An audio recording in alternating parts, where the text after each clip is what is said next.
Bonjour chers tous, j'espère que vous allez bien. Aujourd'hui, nous allons aborder un sujet très simple qui peut paraître trivial, mais qui, à mon sens, est très important.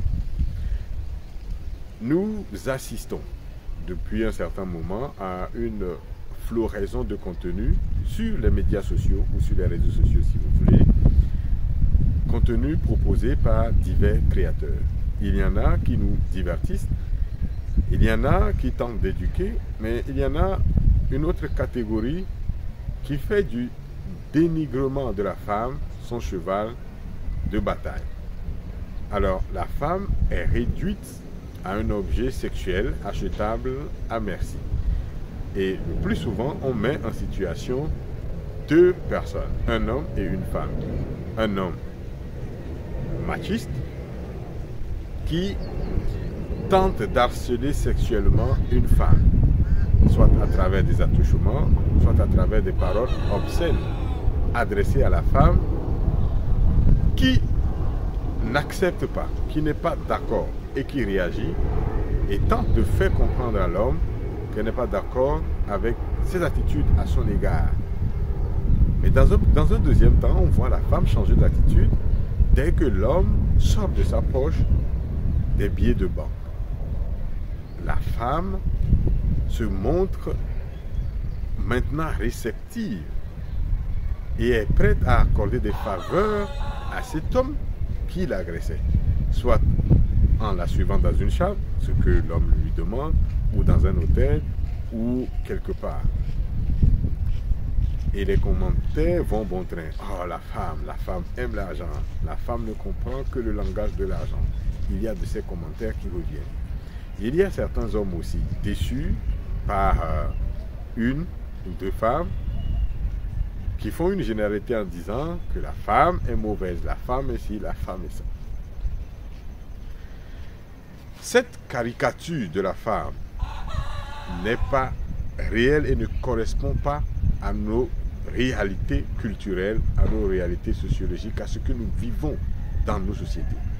Nos femmes sont très respectueuses, elles sont vaillantes, elles sont belles, elles sont battantes, elles sont dans les marchés, elles sont dans les bureaux, elles sont dans les champs en train de produire pour la société.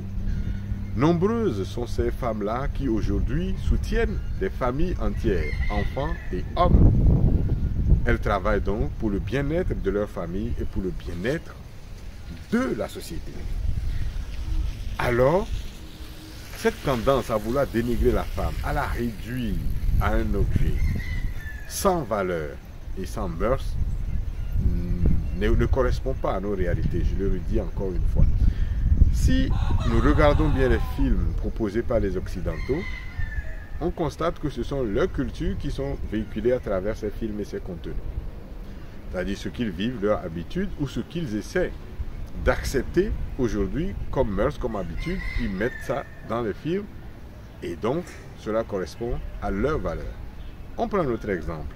En Inde, quand on regarde un film indien, ce sont leurs cultures qui sont partagées avec le monde, leur spiritualité même, leur manière de vivre, leur habillement, leur manière de concevoir la vie, la société et tout le reste. Et nous en sommes fiers, nous aimons regarder ces films. Mais c'est seulement nous, les Africains, qui avons cette tendance à dénigrer ce qui nous appartient. Notre culture, nos valeurs, nos femmes, et ainsi de suite. Ces contenus-là, aujourd'hui, traversent le monde entier. Parce qu'ils sont vus par des millions de personnes et donc à tous les coins du globe. C'est cette perception-là que nous renvoyons à la société extérieure. Parce que tout ce qui est véhiculé dans les films ou dans les contenus a un effet sur la perception, la manière dont nous concevons ou dont nous voyons tout ce qui nous entoure. Nos femmes africaines sont battantes, elles sont vaillantes et nous leur devons du respect.